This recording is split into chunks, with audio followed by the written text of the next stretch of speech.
నమస్తే మిత్రులారా, నేను జర్నలిస్ట్ రమేష్ని. ఖమ్మం జిల్లాలోని వెలుగుమట్ల అనే గ్రామంలో ఇల్లు కూల్చడం మనం ఈ మధ్యలో చూస్తూ ఉన్నాం. దీనిపైన పొంగిలేటి శ్రీనివాసరెడ్డి, తుమ్మల నాగేశ్వరరావు, అదేవిధంగా భట్టి విక్రమార్క చల్లగా ఉప్పడే ఎట్లున్నారు, చల్లటి మనసున్న మనుషులు వీళ్ళు. అసలు ఎక్కడ చూసినా కూడా గొడవపడిన రకం వీళ్ళు. ఏ ప్రెస్ మీట్లో పెట్టిన అంతు చూస్తుంటే కామన్గా నాయకులు అంటే ఇట్లుండాలి రాబాయ్ అనేటట్టుగా ఫేస్ కట్ వీళ్ళది.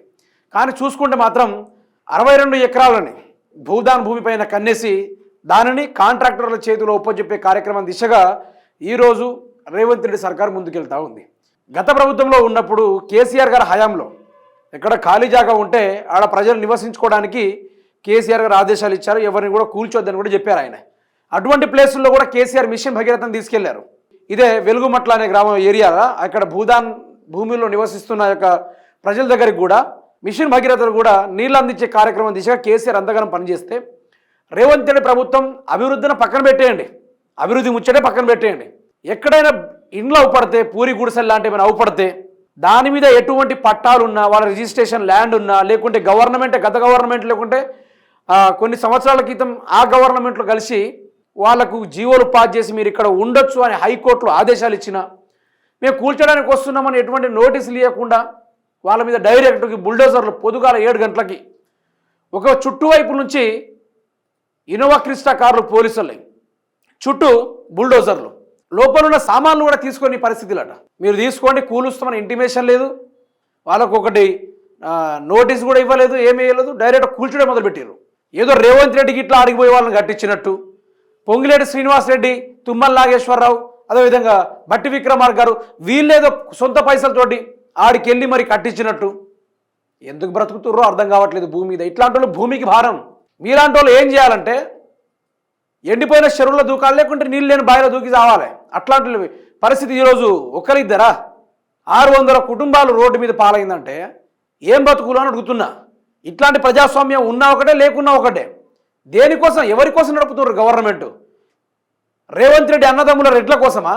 దేనికోసం నడుపుతున్నారు గవర్నమెంట్? అంటే మిడిల్ క్లాస్ వాళ్ళు కానీ పేదోళ్ళు కానీ లెక్కే లేదా అసలు? వాళ్ళ దగ్గర ఎటువంటి కూడా మాట్లాడకుండా ఉండుంటే నిన్న బుల్డోజర్ల కింద పడుకుంటుంటే కూడా జరిపేసి మరి ఇళ్లను కూల్చే ప్రయత్నాలు చేస్తూ ఉన్నారు. మరి ఇట్లాంటి వాళ్ళు ఉండేందుకు, దేనికోసం ఉండు? ఇది ప్రజాపాలన, ప్రజల్ని కోటీశ్వరాలు చేసే పాలన అని చెప్పిన మన ముఖ్యమంత్రి రేవంత్ రెడ్డి గారు ఈరోజు ఇన్ని జరుగుతున్నా కూడా చెవికి వినపడకుండా అది భూదాన్ భూములు పట్టాలు ఉన్నాయి, ఆ ప్రజలకు ఆ బాధితులకు పట్టాలు ఉన్నాయి. వాళ్ళకు హైకోర్టు నుంచి కూడా స్టే వచ్చింది. ఏమని? వాళ్ళ భూములను ఎవరు ముట్టుకోవద్దు, ప్రభుత్వ భూముల్లో వాళ్ళు నివసించవచ్చని కూడా వాళ్ళు కూడా హుకుం జారీ చేయడం జరిగింది. ఖమ్మం కోర్టు కూడా, ఆ ఖమ్మం డిస్ట్రిక్ట్ కోర్టు కూడా సేమ్ యాజిటీస్ కానీ అదే, వాళ్ళ జోలికి పోవద్దు. అన్ని సర్క్యులర్లు ఉన్నాయి, అన్ని దాని తగ్గట్టు పట్టాలు ఉన్నాయి, అన్నీ ఉన్నా కూడా కూల్చేయవారాలంటే అర్థం చేసుకోండి. రియల్ ఎస్టేట్ వ్యాపారం సల్లగా సాగాలంటే రియల్ ఎస్టేట్ దందా చేసుకోవాలి. రేవంత్ రెడ్డి కాపాడింది ఎవరు? మనుషులు లేకుంటే ప్రతిపక్షం వాళ్ళు ఎవరో కాదు, ఆ యొక్క రియల్ ఎస్టేట్ భూములు మాత్రమే. ఆయన ముఖ్యమంత్రిగా ఉన్నాడు కానీ మీరు అనుకుంటారు కావచ్చు ఆయన రియల్ ఎస్టేట్ వ్యవహారీ లెక్క మాకైతే బ్రహ్మాండంగా అవపడతా ఉన్నాడు. ఇదే ఇష్యూని చూసుకుంటే మిత్రులారా, నిన్నటి పరిస్థితి అసలు దారుణమని చెప్పుకోవాలి. కూల్చుకు తింటున్న కాంగ్రెస్ సర్కార్ పేదలపైనే పగ, బస్తీలపై పడగా సామాన్యుడే టార్గెట్గా రేవంత్ బుల్డోజర్ రాజ్. ఇక ఇది బుల్డోజర్ అనేది మనము యోగి ఆదిత్యనాథ్ గారు యూపీలో ఇదే విధంగా బుల్డోజర్ వ్యవహారం నడిపించాడు. యాస్టీస్ ఇట్లనే మసీదుల మీద, ముస్లిం యొక్క స్థావరాల మీద ఇట్లాంటి బుల్డోజర్ వ్యవహారం నడిపిస్తే అక్కడ కూర్చొని ట్రైనింగ్ తీసుకొని వచ్చి ఈరోజు పేదోళ్ళపైన బుల్డోజర్లు. ఒకసారి ఆ సీన్ చూడండి. బుల్డోజర్ కింద ఒక మహిళ పడుకుంది, అయినా కూడా బండిని పక్కకి తీసుకెళ్ళిపోయి కూల్చోడే, అక్కడ ఆపుడే వివరమే లేదు. ఎంత ఘోరం అంటే ప్రజలకు అంతగానో తప్పేం చేసిర్రు మరి? సిగ్గుశరం ఉండక్కర్లే కొంచెమైనా. వాళ్ళు అంటున్నారు, నిన్న మన టీం ఆడికి వెళ్తే అంటున్నారు, మేము గుండెలు బాదుకొని చెప్తా ఉన్నాం, మేము కాంగ్రెస్ పార్టీకి ఓటేసాం, ఈ తుమ్మల గారికి, ఈ శ్రీనివాస్ రెడ్డికి, ఈ భట్టి విక్రమార్క గారికి, వీళ్ళ మొహాలు చూసి ఓటేసాం, ఏదో మరీ అంత దౌర్జన్యపరులు కాదు మంచోని ఓటేస్తే ఈరోజు మా ఇళ్ళకే ఎసురు పెట్టారు వీళ్ళు అనుకుంటూ వాళ్ళ బాధను వీళ్ళు చెప్పుకుంటున్నారు.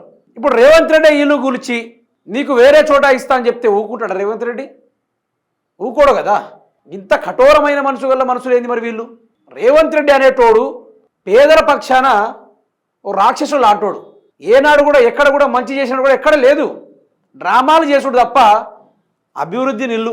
అనుచరులకు భూదాన్ అందుకేనా వెలుగు మాటలలో పేదల ఇండ్లు కూల్చివేత, ఓ కీలక నేత కనుసన్నల్లో దాష్టికం, మరొకరి మౌనం, ఎందరూ అడ్డుపడ్డ పోలీసు రక్షణలో ఇండ్లు తొలగింపు, రియల్ ఎస్టేట్ కోసమే కూల్చివేతలు, బాధితులు గూడు కూల్చి ఈడ్చి పారేసి న్యాయం అడిగితే పోలీసులతో ఉక్కుపాదం, వెలుగుమట్ల బాధితులపై మళ్లీ దౌర్జన్యం, ఆందోళనకు దిగిన వారిపై ప్రభుత్వం జులుం, మహిళల చిన్నారులపై అదే కర్కోశం, పేదల ఇండ్లు ఆనవాళ్లే లేకుండా చేసే కుట్ర, బలవంతంగా చదును చేసేందుకు యత్నం, కట్టుబట్టలతో వెళ్ళగొడితే ఎక్కడికి పొమ్మంటారు, రేవంత్ సర్కార్పై బాధితుల ఆగ్రహం.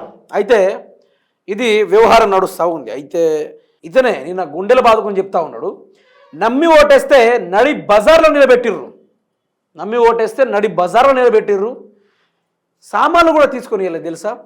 ఘోరం అంటే ఘోరమైన పరిస్థితి. ఇంత జరిగినా కూడా రేవంత్ రెడ్డి ప్రభుత్వం చల్లగా ఉంది. రెవెన్యూ డిపార్ట్మెంట్ మనిషి కూడా చల్లగా ఉన్నాడు. నాకు అర్థం కావట్లేదు, మీకు ఏడ భూములు దొరకట్లేదా? మీకు అంతగానం చేసుకుంటే మీ భూములు ఇవ్వచ్చు కదా, మీ ఇంట్లో మీరు కూలగొట్టుకోవచ్చు కదా.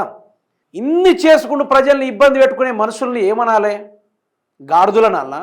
ఓ లెక్కని చెప్పాలంటే గాడిదలు నయం వీళ్ళకన్నా. గాడిద మీద ఒక పని అప్పగిస్తే బాధ్యతగా నిర్వర్తిస్తుంది కొసదాకా. ఆ గాడిదల కన్నా హీనంగా తయారయ్యారు ఈరోజు కాంగ్రెస్ పార్టీలో ఉన్న మంత్రులు, ముఖ్యమంత్రి. ఈరోజు ప్రజల కోసం పనిచేయాల్సింది పోయి, ఈరోజు ప్రజల కోసం నిలబడాల్సింది పోయి వాళ్ళే ఇల్లు కూల్చుతున్నారు. ఇల్లు ఇచ్చే చాతన కాదు వీళ్ళకి, ఇల్లు ఇచ్చే దమ్ము లేదు వీళ్ళకి, కానీ ఇల్లు కూడా కొడతారు. ఎందుకోసం? ఓ గాడిద కన్ను పడింది, వాడి కోసము ఈ ల్యాండ్స్ అన్నీ అప్పచెప్పే కార్యక్రమాలు. ఎవరికన్ను? మొన్ననే మనం చూసాం కదా, 800 కోట్ల రూపాయలతోటి పొంగిలేటి శ్రీనివాసరెడ్డి గారికి కాంట్రాక్ట్లు అప్పచెప్పారు. వచ్చిందా లేదా వార్త? గా వార్త కిందనే ఈ యొక్క భూదాన భూముల్లో మొత్తం 62 ఎకరాల పైన కన్నేసి ఆ 800 కోట్ల టెండర్ల విషయంలో అక్కడ ఏదైనా కొత్త కార్యక్రమాలు చేసుడు, లేకుంటే వాళ్ళు కొత్తగా ఏమైనా వాళ్ళకు స్వతహాగా వచ్చే విషయాలను ఎస్టాబ్లిష్ చేసుడు లాంటి వాళ్ళు చేస్తూ ఉన్నారు తప్ప ఏది కూడా లేదు. ఈరోజు ఆధారాలు ఉన్నాయి కదా, మా దగ్గర అన్నీ ఉన్నారా బాయ్, భూదాన్ పట్టాలు కూడా ఉన్నాయి, భూదాన్ వాళ్ళు మనం బతకమని చెప్పిర్రు, హైకోర్టు కూడా ఎవరు మా జోలికి రావద్దని చెప్పింది, డిస్ట్రిక్ట్ కోర్టు కూడా అదే చెప్పింది, అయినా కూడా మా ఇంటి మీద బుల్డోజర్ వచ్చిందంటే ఏంది ఈ విషయం అనుకుంటూ గుండెలు బాదుకొని ఏడ్చారు. నిన్న వాళ్ళేమో కోట్లు సంపాదించుకున్న వాళ్ళు కాదు, రిచ్ క్యాండిడేట్స్ కాదు, ఆయనతో మిడిల్ క్లాస్ వాళ్ళు కూడా కాదు, మరీ పూర్ వ్యవస్థ. ఒకరోజు పనికి వెళ్తే కానీ డొక్కాడని పరిస్థితి. అటువంటి ఘోరమైన పరిస్థితిలో వాళ్ళు ఉంటే ఈరోజు రేవంత్ రెడ్డి ఎక్కడున్నాడు? ఏ బొక్కలు దాచుకున్నాడు, ఏ తొర్రలు దాచుకున్నాడు? ప్రజలకు సమస్య వస్తే మౌనం, అంతా మౌనం. ఏదో స్ట్రెచర్ బోర్డు మీద పడుకుంటూ చూసిరా శవాల లెక్క, తీరుగా మొత్తం మౌనం, అంతా మౌనం. అయితే గిన్ని జరుగుతూ ఉంటే ఈ పేపర్లు ఇలా రాస్తూ ఉంటే, ఈ పేపర్ చూడండి ఏం రాసిండు, మీరే చూడండి. ఇక సర్కారు బడుల్లో తగ్గుతున్న పిల్లలు రాయడానికి వానికి సిగ్గులేదు మొదలు, ఇదొక మాట. తర్వాత 2 ఏళ్లలో కాళేశ్వరం కిస్తీలకే 47,000 కోట్లు అయిందని ఈ గాడిద చూడండి. ఇక ఐటీపై ఏఐ పిడుగు, ఉన్నదే చక్కగా బతకడానికి దిక్కులేదురా అంటే ఏఐట తొక్క తోలట అవసరమా? ఇది ఇప్పుడు ఏఐ అవసరమా? దేనికోసం? తెలంగాణ రాష్ట్రంలో మొత్తం భూములు జల్లడబట్టి ఈరోజు కబ్జాలకు పాల్పడతా ఉంటే ఏఐని దేనికోసం అంటే మనుషులు డైరెక్ట్ అధికారులకు వెళ్ళి సర్వేలు చేయకుండా డైరెక్ట్గా వచ్చేసి ఏం చేయాలి? ఏఐ తోటి ఎక్కడెక్కడ ఉందో అది తెలుసుకొని మొత్తం లూటీ చేయాలన్నా? అయితే మీరు కూడా చూడండి. తర్వాత నెక్స్ట్, పాలనలో ఆర్టిఫిషియల్ ఇంటెలిజెన్స్. నీ పాలనలో సరిగ్గా రోషం లేదు, నీ పాలనలో సరిగ్గా రాజనీతి లేదు, నీ పాలనలో సరిగ్గా ప్రజా పాలన లేదు, ప్రజలని నైతికంగా చూసుకునే బాధ్యత లేదు, ప్రజల కష్టాలు పట్టించుకునే బాధ్యత లేదు. నువ్వు ముఖ్యమంత్రివి, నీ పాలన మళ్ళీ ఏఐ, నీకు ఇంగ్లీషే చక్కగా రాదు, మళ్ళీ ఏఐ గురించి నీకేంది? ఆడ తెలుగులో ప్రాంప్ట్ ఇస్తే సరిపోదు, ఇంగ్లీష్లో ప్రాంప్ట్ ఇవ్వాలి. నీ పక్కన ఉన్న వాళ్ళకి ఇంగ్లీష్ రాదు, నీ సలహాదారులకు ఇంగ్లీష్ రాదు, ఉన్న వాళ్ళందరినీ జైల్లో ఉన్న ఖైదీలందరినీ చుట్టుపక్కల పెట్టుకుంటేవి. వాళ్ళ కథ ఏంది? వీడిని వేయాలి, వాడిని వేయాలి, ఆడపడితే ఆ భూమిని వేయాలి, అంతే. గీ ఎవరమే నడుస్తుంది తప్ప మనకు పాలనే సక్కులేదు దూరా అంటే మళ్ళీ అందులో నుంచి ఏఐ ఉన్నదా? ముందు చదువు నేర్చుకోవాలి, ఇంగ్లీష్ నేర్చుకోవాలి, ఇంగ్లీష్ అది నేర్చుకుంటే బాగుంటుంది. ఇదొక ముచ్చట. ఇంకోటి చూడండి, ఇక అర్బన్ నక్సల్ అంతు చూస్తాం. తర్వాత రెవెన్యూ సదస్సు అప్లికేషన్ గాయం, మ్యూల్ ఖాతాలపై ఆపరేషన్ క్రాక్ డౌన్. ఇదే ఈ పేపర్లో రాసిన వార్త ఇది. మళ్ళీ వీళ్ళు మాట్లాడుతూ ప్రజాస్వామ్యం గురించి, ప్రజల గురించి, వీళ్ళేనా? ఇదేనా అంటున్నా? ఎక్కడ ఉంది? ఇంకా ఏ వ్యవస్థలో ఉంది? రాష్ట్రం ఒక తీరు ఆగమైతా ఉంటే ఈ V6 వెలుగు, ఇంకా ఏబిఎనోడు ఏం రాసిండో, ఆ ఏబిఎనోడు మీరు సన్నగున్నారా, రోడ్ల మీద నడవండి, మీ హెల్త్ బాగాలేదా, ఈ హాస్పిటల్కి పోండి. చంద్రబాబు నాయుడు మంచోడు, ఆ లడ్డులో నెయ్యి కలిపి కల్తీ నెయ్యి కలిపింది జగన్మోహన్ రెడ్డి. ఇట్లాంటి వార్తలు ఆ రాధాకృష్ణ రాస్తాడు. ఇంకేం రాస్తాడు, రేవంత్ రెడ్డి మంచిగా అభివృద్ధి చేయాలని చూస్తూ ఉంటే బీఆర్ఎస్ వాళ్ళు వాళ్ళ కార్యకర్తలతోటి ఇల్లు కూల్చొద్దని ధర్నాలు చేపిస్తున్నారు అని గిట్ల రాస్తాడు. ఇంకో ఈనాడోడు అది కూడా బదనే సా అంటే సంధాన అంటాడు. ఆయన కూడా దండ వ్యవహారం అంతా రాష్ట్రంలో జరిగేది మొత్తం రేవంత్ రెడ్డికి సపోర్ట్గా జరుగుతూ ఉంది. ప్రజల్ని మొత్తం నరికి చంపినా కూడా మెయిన్ స్ట్రీమ్ మీడియాలో మౌనం. ఈరోజు టీవీ9 వ్యవహారం ఏంది, ఈరోజు ఈటీవీ ఏంది, సాక్షి ఏంది, ఆ తర్వాత ఏబిఎన్ ఛానల్ ఏంది, V6 ఏంది, TV5 ఏంది. ఈరోజు ఈ మెయిన్ స్ట్రీమ్ మీడియాలో ఎక్కడైనా కూడా ఏ క్వశ్చన్ అయినా జస్ట్ ఒక 10 సెకండ్ల స్క్రోలింగ్ అయినా అరే ఇట్లా జరిగింది రాబాయి గప్చు పని కట్ చేసి ఏమైంది పెట్టరాళ్ళు, ఎందుకు పెడతారు, మూటలు అందినాయి. రేవంత్ రెడ్డి వాళ్ళ నోర్లు బంద్ చేసిర్రు. ఆ ఛానల్ ఏం నడుస్తాయి తెలుసా, రైతు బంధు ఇద్దామని అనుకుంటున్నాడు రేవంత్ రెడ్డి, కానీ కేసీఆర్ చేసిన అప్పులకు మిత్తిల కరెక్ట్ టైం వచ్చింది, అది కట్టుకోవడానికి ఇవాళ డేట్ వచ్చింది కాబట్టి రైతు బంధుని అటు మళ్లించడం జరిగింది అని మాట్లాడతాడు. ఇంకో ఛానల్ ఏం మాట్లాడతాడు, ఇక కేసీఆర్కి మళ్ళీ నోటీసులు ఇవ్వాలి, ఆయన రాష్ట్రాన్ని మొత్తం అప్పుల కుప్ప చేసిండు. మరి అప్పుల కుప్ప ఎంత చేసిండ్రా, మీ దగ్గర ఏమైనా డాక్యుమెంట్ ఎవిడెన్స్ ఏమైనా ఉందా అంటే ఏది కూడా లేదు. మాటలకు మాత్రం అట్లా స్క్రీన్ మీద ప్లే చేసుకోవాలి, చెప్పాలి, వచ్చిరాని పేపర్ మీద రాసుకోవాలి, శ్వేతపత్రం అని చెప్పాలి, గిజ్ జరుగుతుంది తప్ప ఏది కూడా చక్కగా జరుగుతుందా. ఏం చేసిర్రు, పార్లమెంట్లో బడ్జెట్ సమావేశాలు జరిగినప్పుడు తెలంగాణ రాష్ట్రం యొక్క అసలు అప్పెంత ఏందో మొత్తం పూర్తిస్థాయిలో వినిపించే కార్యక్రమాలు చేసిర్రు. మరి కాంగ్రెస్ సేవలకు వినవాళ్ళే ఆ రోజు. ఇన్ని జరుగుతూ ఉంటే ఇన్ని ఘోరాలకు తెగబడుతుంది కాంగ్రెస్ పార్టీ. ఈరోజు పేదల పక్షాన ఏ పార్టీ కూడా లేదు. మీరు ఒకటి తెలుసుకోవాలి, ఈరోజు కుక్కలకున్న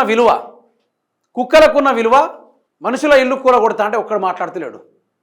కుక్కని రోడ్డు మీద నడిబజార్లో చంపేస్తూ ఉంటే కుక్క గురించి మాట్లాడడానికి వచ్చిన చాలామంది ప్రముఖులు మనం చూసాం. అటువంటి వాళ్ళు ఈరోజు ప్రజలు ఇట్లా మొన్న అదేదో టెంపుల్లో 2 నెలల పాపని కాళ్ళతో తన్ని చంపినా కూడా దాని గురించి ఎవరు మాట్లాడలే. ఈరోజు ప్రజల ఇండ్లు కూలుస్తున్నా కూడా ఎవరు కూడా మాట్లాడలే. కుక్కల కోసం, మతాల కోసం, దీనికోసం మాట్లాడడానికి సపరేట్గా కొంత బ్యాచ్ తయారై ఉంది. మొదలు వీళ్ళని తెలంగాణ రాష్ట్రం నుంచి పారద్రోలి రేవంత్ రెడ్డి సర్కార్ని పాలదోలితే తెలంగాణ రాష్ట్రం బాగుపడుతుంది, బాజప్తగా బాగుపడుతుంది. అంతా ఇంత కాదు, బాజప్తగా బాగుపడి తీరుతుంది.